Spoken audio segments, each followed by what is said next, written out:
Everybody,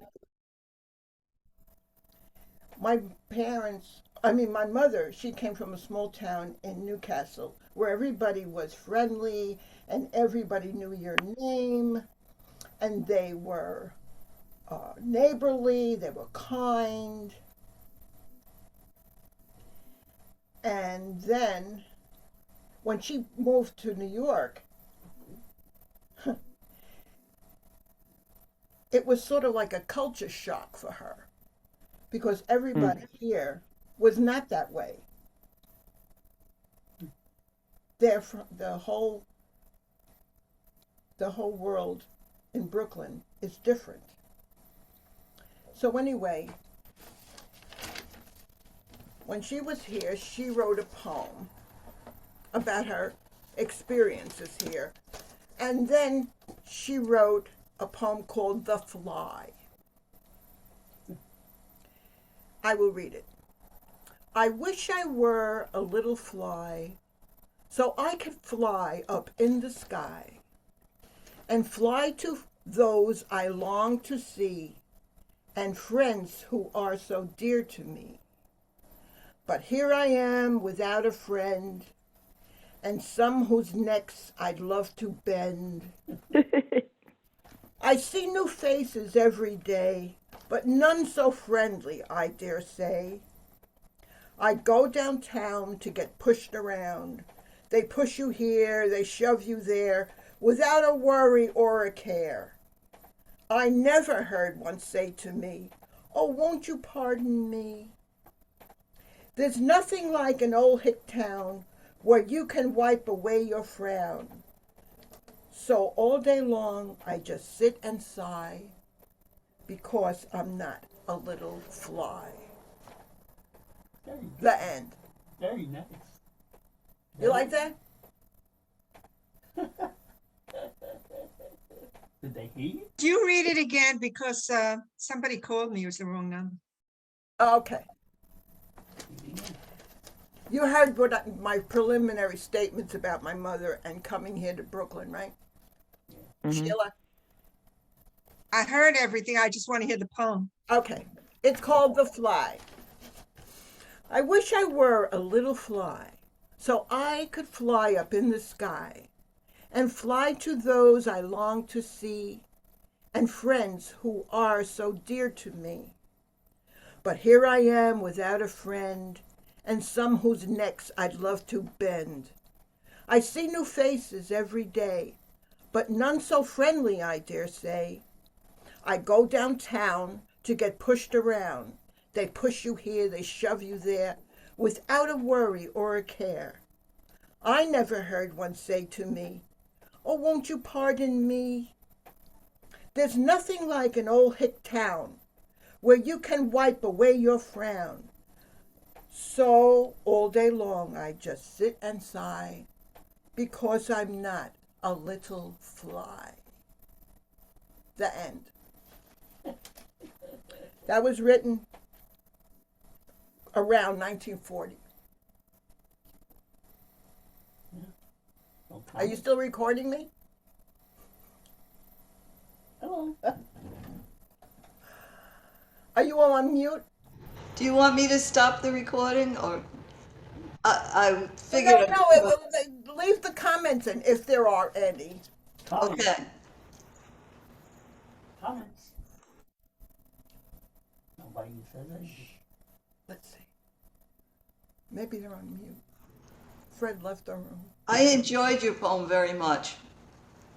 And I relate to your mom because she wrote the way I like to write with rhyme. So I like that. And Thank you. coming from another place, it's when you come from a small town. I came from a small town. I had to come to New York too. Everything was so different. You feel like everybody's just passing you by. So I can relate to that. Fred.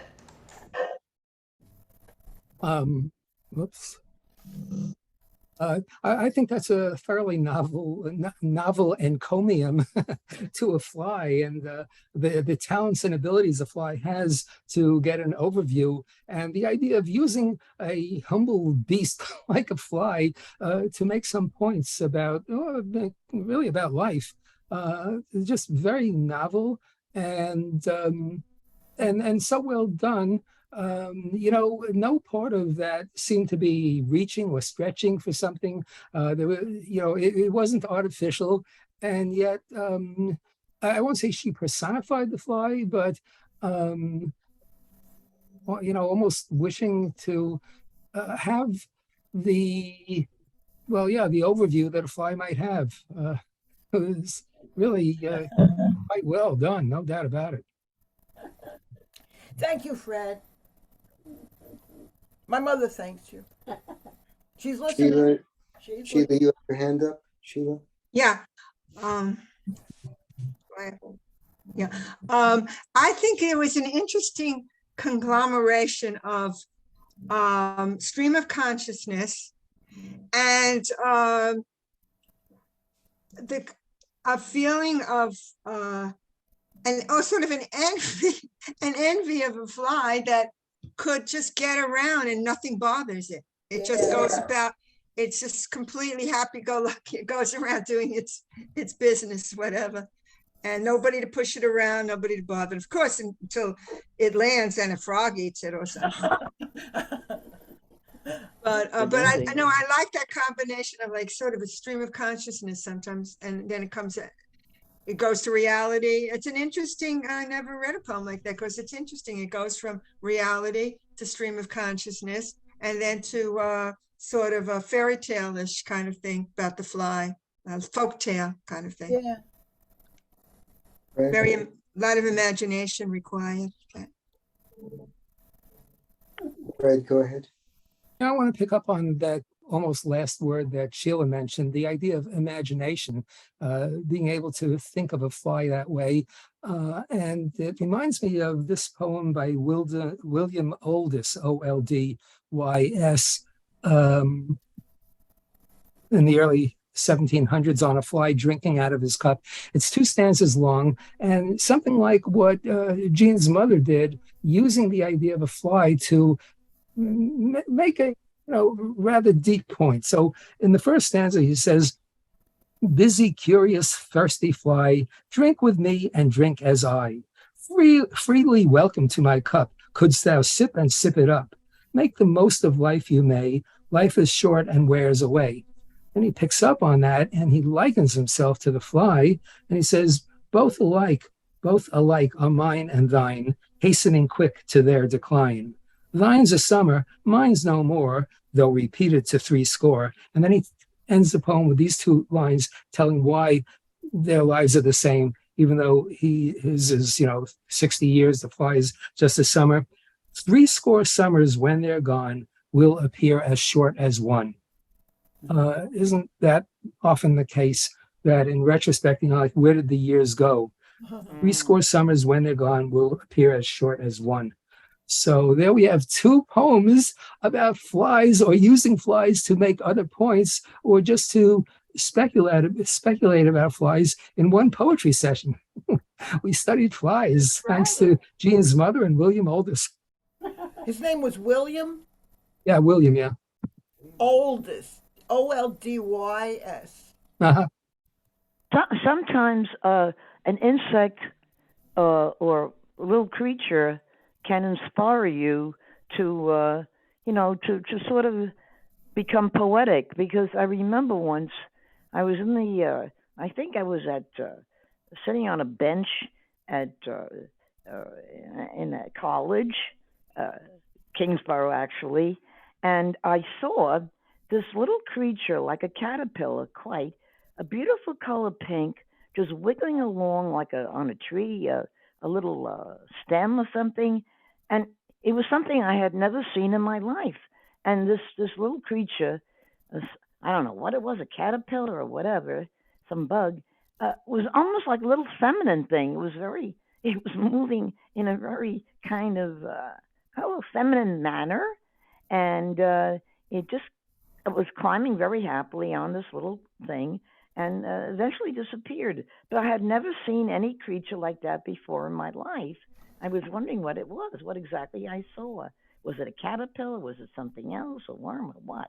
But it made me speculate about there are these little creatures all over the place that maybe a lot of us have never seen or heard or even paid attention to. Like, for instance, if you're trying to kill a roach on the wall and that roach can sense that you're going to come at it even before you take your, shoot to swing at it or something, it kind of scuttles out of the way real fast.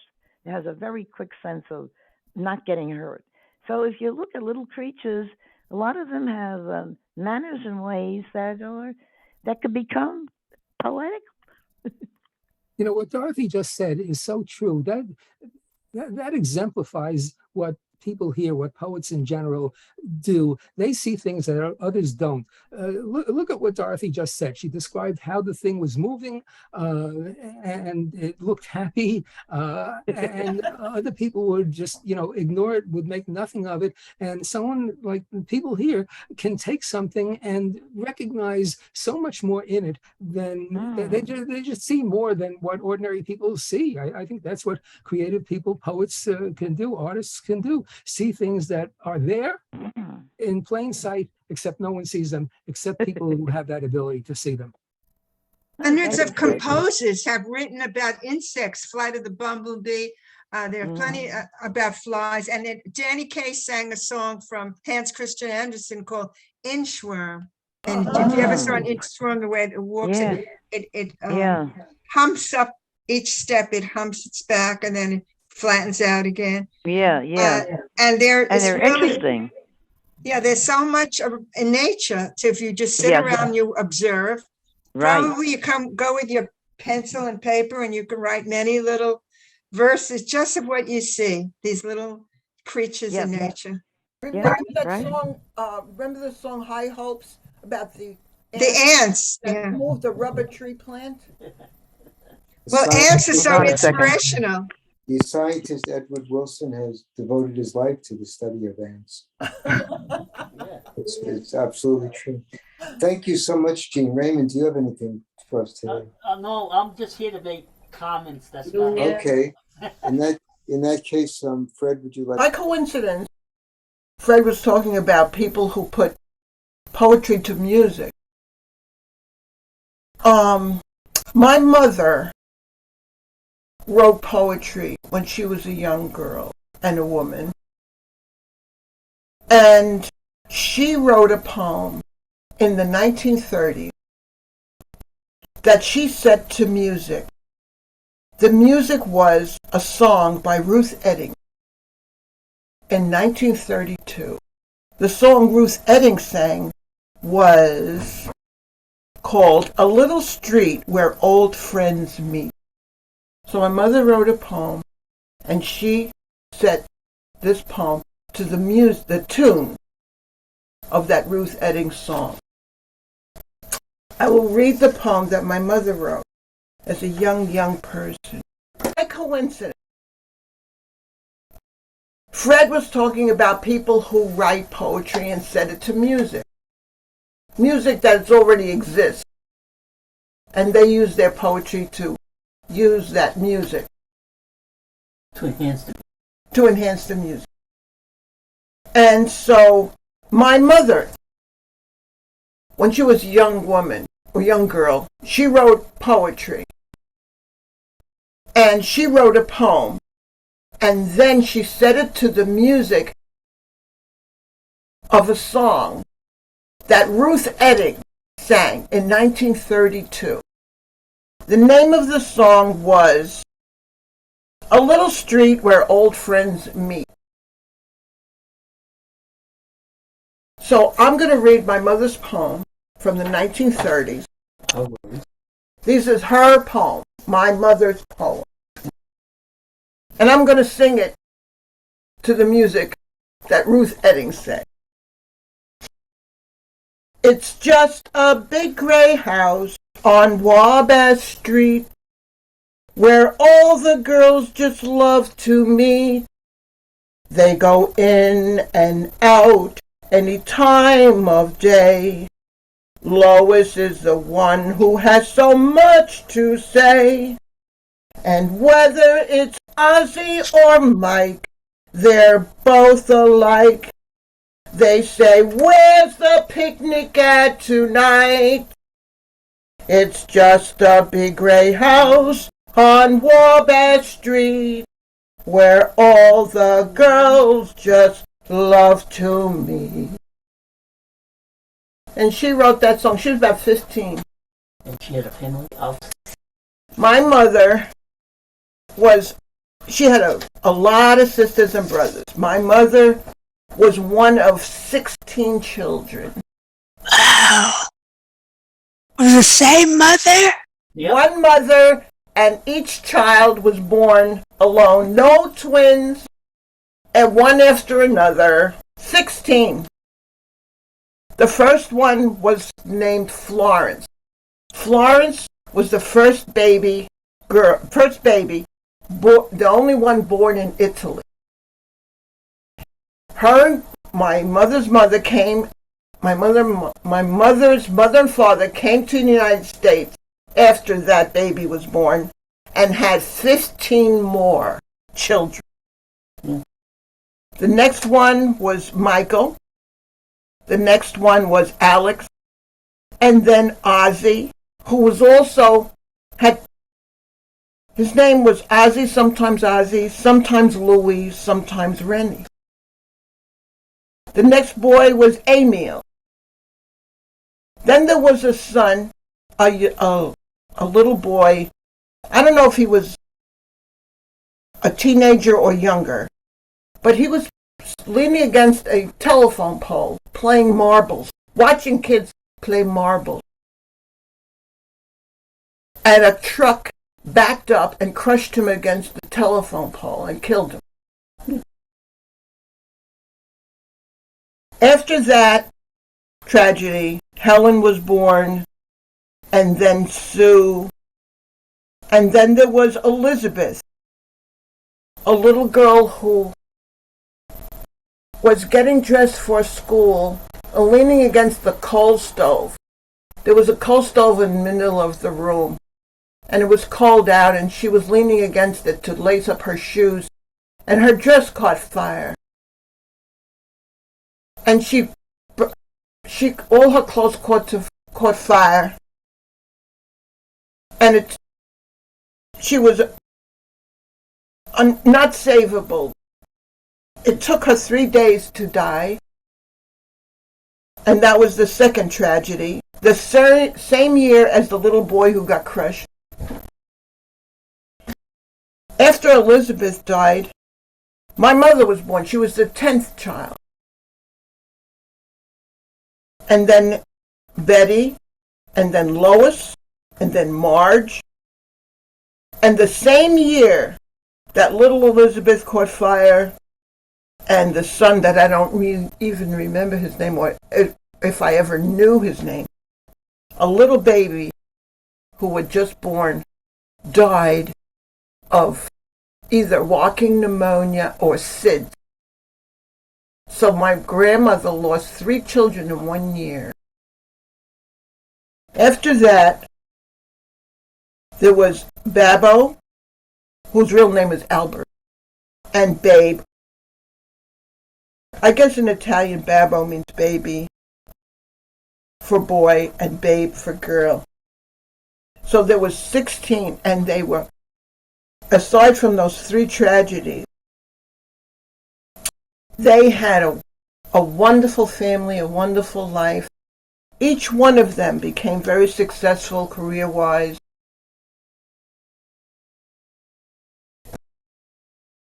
And she wrote many poems. This is the one I read today.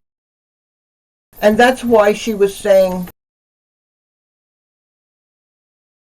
Ozzy and Mike, they were sort of like the fathers of the family.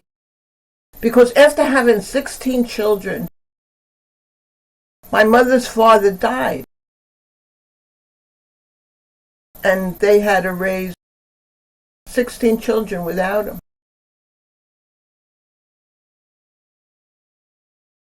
experience. You know, Gene, well, oh my goodness. First of all, so you potentially could have had 15 uncles and aunts. In fact, you did have a dozen uncles and aunts. And as you said, large, extended, but successful family. But, imagine, how hard it is to raise one or two children. And then, especially with the father gone, it defies credulity that people, I don't want to be glib and say people have more strength than one may realize or expect, but somehow those well springs, those reservoirs of strength that are, seem beyond belief. And for an immigrant family, they probably, weren't sitting pretty that way. They came here probably not with a lot. So, Gina, I know Raymond speaks at least some Spanish from Puerto Rico. Do you speak any Italian? No, I don't know it. My parents were born here. They spoke English, and, they spoke English to me. And my grandparents, my grandmother that spoke Italian, lived in Newcastle, Pennsylvania. That's where my mother was born and raised. So my mother, when she married my father, moved to Brooklyn, New York. So we were all English-speaking people, Italian descent, all of us. You have a lot of power when you sing. You have that Italian voice. She sings and we sing in karaoke together. You know something, Marcia? All afternoon I was listening to, what's that channel you listen to? QXR? Yes. They had Classical. a whole hour of Pavarotti, aria after aria. I guess that influenced me. Well, you know what? I would like to get together with you, just the two of us. I want to explore your high voice, your head range, because sometimes you sing a couple of things when you use it. So you may have more potential than you think. You mean a soprano? Me? No way. Well, it would be fun to just see what's there. Thank you, Marcia. You're a real encouraging And I'm the one that person. encourages neighbor a singer. Me. Oh, yeah, I get the credit. He sings good too. He's got a good high range also. Yeah, well, just for the fun of it, you know. But isn't it amazing? Isn't my mother's family amazing? Yeah. But, it's funny, the Jewish people had a lot of children too. Today, My mother's mother would be my grandmother. I didn't know my grandmother, but she had 15 children. Oh, see? Only 7 of them survived. And so that's how it is, She had 15 children and they all survived to adulthood? But only 7 survived to adulthood. Oh. But there were tragedies there too. Oh, yeah. I tell you. I guess you don't have to look too far to find tragedies, to find, bad things, that go along with the good things. And I think Gene's very, frankly, remarkable recollection of all the names, including nicknames of all those people. That is for what it's worth. I mean, I don't believe in any kind of afterlife, but, except for, the memories that we hold of those who are no longer there. And Jean, she wasn't maudlin about it.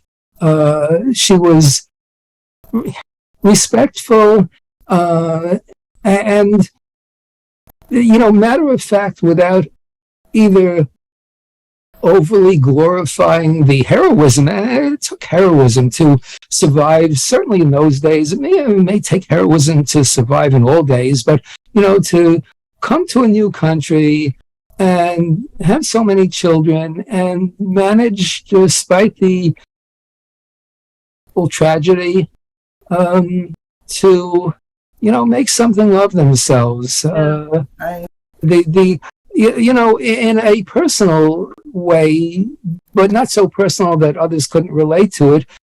Gene really kind of recollected and recapitulated some of the lesser known these days immigrant experience. Yeah. What it was like. Yeah, and as Marsha was saying, the Jewish Lower East Side with the slums there, that was so horrific. People are having a hard time now, but compared to what just a generation or two back, not way back in history, just a generation or two back, people whom we can remember came here and performed miracles in their own way. Miracles. Thank you so much. They were all survivors, and they did what they had to do at the time that they lived in, and they took advantage of the things that were there for them at that time. So they were all survivors, and that's the reason we're here today, because they did what they had to do to survive. That's right. Yeah, but there's also a certain heroism in being able to do that. That's right. It's not easy to do what you have to do to survive. Not everyone can do that, but a lot of these people manage to. They did, and they all did it legally and with patriotism. They were glad to be on American soil, and they wanted to achieve. None of them, took the criminal route. In other words, they came from a bad place. They came to a better place, even though it may not have been much better, but it was a better place to live. That's an important point that Raymond just made. It was not a great place. It may have been a better place, but they dealt with, it's not as if they walked into paradise. It was not that easy. The streets are paved with gold. They thought, and then they found out they had to go to work here. Yeah. Nobody puts them up in hotel and gives them food and credit cards and cell phones. No, they worked hard. They worked hard, and they were so happy.